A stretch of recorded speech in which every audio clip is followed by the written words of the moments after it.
Hey guys, welcome back to my channel. और आज का ये वीडियो हमारे लिए काफ़ी इंपॉर्टेंट होने वाला है, क्योंकि आज हम बात करने वाले ऐसे एग्जाम में पूछे गए ऐसे टॉप जीके की जो कि अभी तक जितने गवर्नमेंट एग्जाम हुए उसमें आए हुए हैं। मैंने ऐसे टॉप 30 क्वेश्चन आज पकड़े हैं जो पेपर में पूछे जा चुके हैं।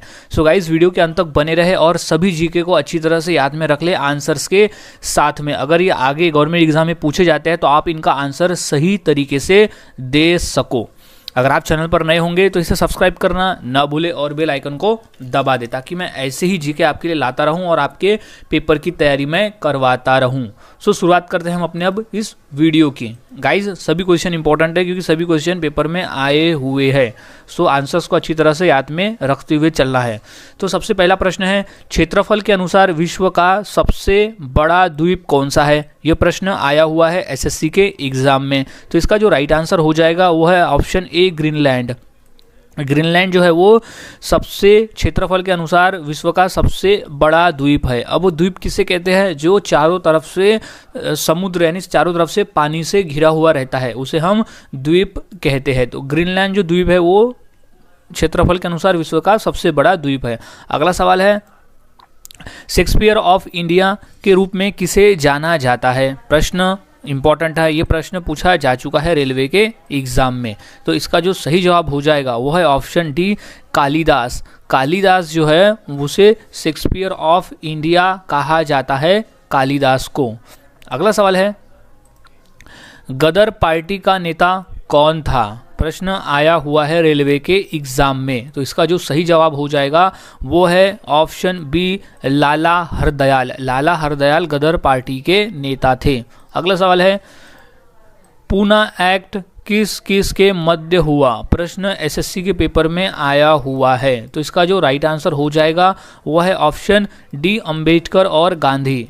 डॉक्टर भीमराव अंबेडकर और महात्मा गांधी के बीच पूना एक्ट हुआ था। अगला सवाल है, स्वराज मेरा जन्मसिद्ध अधिकार है, यह किसने कहा था? प्रश्न आया हुआ है पुलिस भर्ती के एग्जाम में। तो इसका जो राइट आंसर हो जाएगा वो है ऑप्शन डी, लोकमान्य तिलक। लोकमान्य तिलक जी ने कहा था स्वराज्य मेरा जन्मसिद्ध अधिकार है और मैं इसे पाकर ही रहूंगा। अगला सवाल है, जन गण मन कब और कहां पर सर्वप्रथम गाया गया था? प्रश्न आया हुआ है एसएससी और यूपी पुलिस भर्ती के एग्जाम में।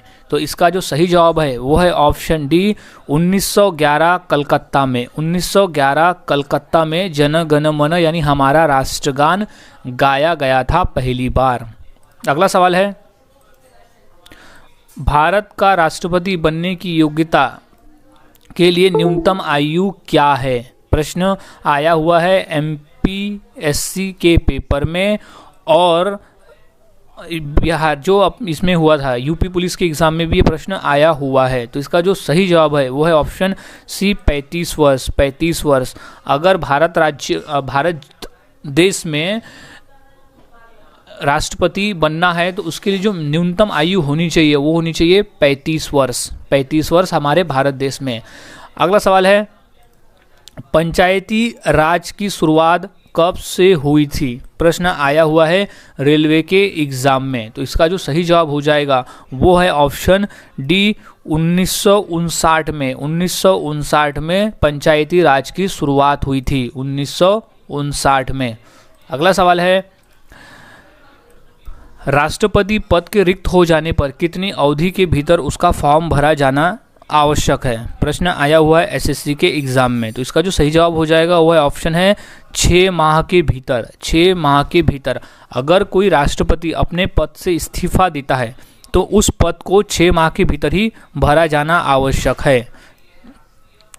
अगला सवाल है, इंदिरा गांधी नहर किस राज्य में निर्मित की गई है? प्रश्न आया हुआ है यूपी पुलिस के एग्जाम में। तो इसका जो सही जवाब हो जाएगा वो है ऑप्शन बी, राजस्थान।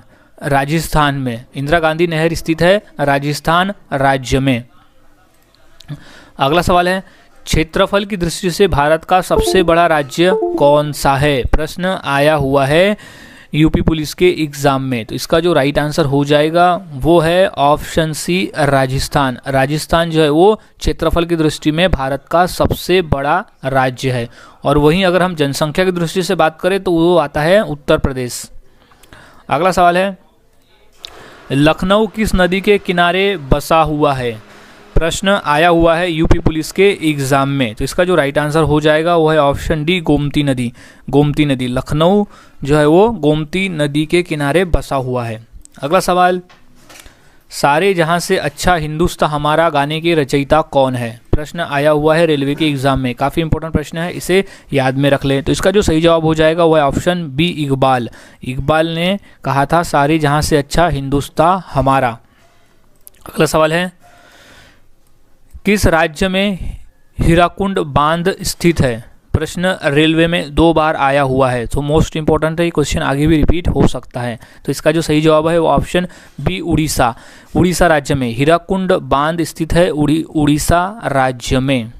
अगला सवाल है, आगरा नगर की स्थापना किसने की? प्रश्न इंपॉर्टेंट है, ये प्रश्न पूछा जा चुका है रेलवे के एग्जाम में। तो इसका जो राइट आंसर हो जाएगा वो है ऑप्शन ए सिकंदर लोधी। सिकंदर लोधी ने आगरा नगर की स्थापना की थी। अगला सवाल है, पंचतंत्र किसने लिखा? यानी पंचतंत्र के लेखक कौन है? प्रश्न आया है एसएससी के एग्जाम में। तो इसका जो राइट आंसर हो जाएगा वो है ऑप्शन डी विष्णु शर्मा। विष्णु शर्मा ने पंचतंत्र लिखा है। पंचतंत्र विष्णु शर्मा। अगला सवाल है, अजंता की गुफाएं कहाँ स्थित है? प्रश्न इंपॉर्टेंट है, ये प्रश्न यूपी पुलिस भर्ती में और रेलवे में 2 बार पूछा जा चुका है। तो इसका जो सही जवाब है वो है ऑप्शन डी महाराष्ट्र। महाराष्ट्र राज्य के औरंगाबाद जिले में अजंता की गुफाएं स्थित है। प्रश्न ये भी पूछा जाता है कि अजंता की गुफाएं महाराष्ट्र के किस जिले में स्थित है? तो राज्य है महाराष्ट्र और जिला है औरंगाबाद। अगला सवाल है, रामकृष्ण मिशन की स्थापना किसने की? इंपॉर्टेंट है, ये प्रश्न 2 बार रेलवे में पूछा जा चुका है। तो इसका जो राइट आंसर हो जाएगा वो है ऑप्शन बी स्वामी विवेकानंद। स्वामी विवेकानंद जी ने रामकृष्ण मिशन की स्थापना की थी। अगला सवाल है, गौतम बुद्ध का जन्म कहाँ हुआ था? ये जो पिछले बार महाराष्ट्र पुलिस भर्ती हुआ था उस एग्ज़ाम में ये प्रश्न पूछा गया था। तो इसका जो राइट आंसर है वो है ऑप्शन सी लुम्बिनी। लुम्बिनी नामक स्थान पर गौतम बुद्ध का जन्म हुआ था। प्रश्न इंपॉर्टेंट है। अगला सवाल है, विजय स्तंभ कहाँ स्थित है? प्रश्न पूछा गया था एसएससी के एग्ज़ाम में। तो इसका जो राइट आंसर है वो है ऑप्शन सी चित्तौड़गढ़। चित्तौड़गढ़ में विजय स्तंभ स्थित है, चित्तौड़गढ़ में, जो कि राजस्थान है में। सो चित्तौड़गढ़ इज राइट आंसर। अगला सवाल है, दिल्ली के लाल किले का निर्माण किसने करवाया था? प्रश्न बेसिक है और प्रश्न ये पूछा जा चुका है पुलिस भर्ती के एग्जाम में। तो इसका जो राइट आंसर हो जाएगा वो है ऑप्शन बी शाहजहां। शाहजहां ने लाल किले का निर्माण करवाया था। अगला सवाल है, दिल्ली के अंतिम मुगल बादशाह कौन थे? प्रश्न इंपॉर्टेंट है, प्रश्न आ चुका है रेलवे के एग्जाम में। तो इसका जो राइट आंसर है वो है बहादुर शाह जफर। बहादुर शाह जफर वो दिल्ली के अंतिम मुगल बादशाह थे। अगला सवाल, पंडित भीमसेन जोशी का संबंध किससे है? प्रश्न इंपॉर्टेंट है, ये प्रश्न आ चुका है एसएससी के एग्जाम में। सो इसका जो राइट आंसर हो जाएगा वो है ऑप्शन सी शास्त्रीय गायन। शास्त्रीय गायन से। सो पंडित भीमसेन जोशी शास्त्रीय गाना गाया करते थे और इन्हें भारत रत्न भी मिल चुका है। अगला सवाल, भारत की प्रमुख फसल कौन सी है? प्रश्न इंपॉर्टेंट है, ये प्रश्न आ चुका है महानगर पालिका के पेपर में। सो इसका जो राइट आंसर है वो है ऑप्शन डी चावल। भारत में मुख्य तौर पे चावल की फसल उगाई जाती है बड़े पैमाने पे, इसलिए जो प्रमुख फसल है वो है चावल की फसल। अगला सवाल, भारत रत्न पुरस्कार पर कौन सी आकृति बनी होती है? प्रश्न यूपी पुलिस के एग्जाम में आ चुका है। तो इसका जो राइट आंसर हो जाएगा वो है ऑप्शन डी सूर्य। सूर्य, भारत रत्न पुरस्कार पर सूर्य की आकृति बनी हुई होती है। अगला सवाल है, भारत का सबसे बड़ा शहर कौन सा है? प्रश्न आ चुका है पेपर में 2 बार रेलवे के एग्ज़ाम में। सो इसका जो राइट आंसर हो जाएगा वो है ऑप्शन ए मुंबई। मुंबई जो है वो भारत का सबसे बड़ा शहर है मुंबई। अगला सवाल है, दोहरा शतक बनाने वाली प्रथम भारतीय महिला क्रिकेटर कौन है? प्रश्न आया हुआ है शिक्षक भर्ती के एग्ज़ाम में।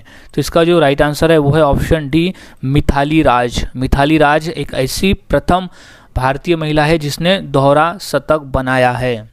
सो Mithali Raj is right answer. अगला सवाल, मनुष्य के खून में कौन सा धातु पाया जाता है? प्रश्न इंपॉर्टेंट है, ये प्रश्न 2 बार रेलवे में आ चुका है। तो इसका जो राइट आंसर हो जाएगा वो है ऑप्शन डी लोहा। लोहा नामक तत्व और वो धातु वो मनुष्य के खून में पाया जाता है।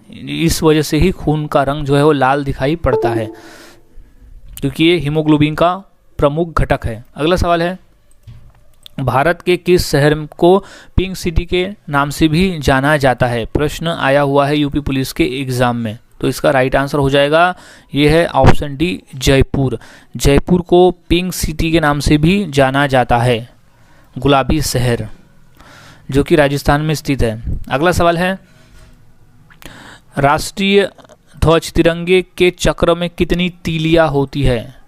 प्रश्न इंपॉर्टेंट है, प्रश्न पूछा जा चुका है रेलवे में। तो इसका जो राइट आंसर है वो है ऑप्शन सी 24 तीलियां होती है राष्ट्रीय ध्वज के तिरंगे में। जो अशोक चक्र उसमें लगा है उस चक्र में 24 तीलियां है। सो गाइज, आज हमने ऐसे टॉप 30 क्वेश्चन देखे, वो भी इंपॉर्टेंट जो पेपर में पूछे जा चुके हैं। चाहे वो कोई भी एग्जाम हो, कोई भी गवर्नमेंट एग्जाम हो, सभी क्वेश्चन उसमें पूछे जा चुके। सो ये क्वेश्चन रिपीट हो सकते हैं, तो सभी क्वेश्चन को अच्छी तरह से याद में रख ले ताकि आप आसानी से पेपर में सही आंसर दे सको। सो मिलता हूँ ऐसे ही नए जीके के साथ अगली वीडियो में। तब तक के लिए चैनल के साथ बने रहिए।